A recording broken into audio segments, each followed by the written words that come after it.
আসসালামু আলাইকুম ওয়া রাহমাতুল্লাহি ওয়া বারাকাতুহু। আজকের তেলাওয়াত সূরাতুল বাকারার ১৪৬ নম্বর আয়াত এবং ১৪৭ নম্বর আয়াত। আউযু বিল্লাহি মিনাশ শাইতানির রাজীম।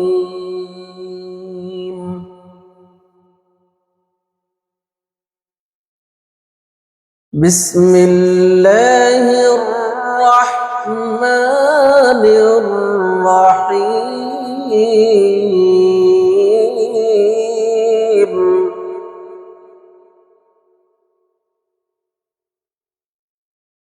الذين آتيناهم الكتاب يعرفونه كما يعرفون أبناءهم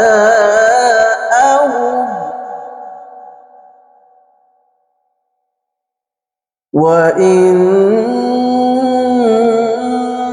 فريقا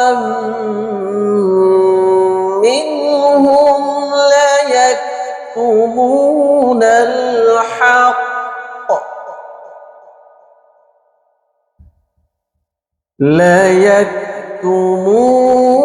الحق وهم يعلمون.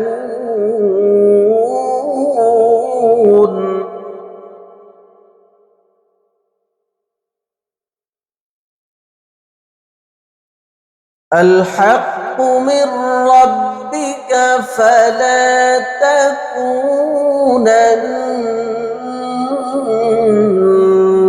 من الممترين.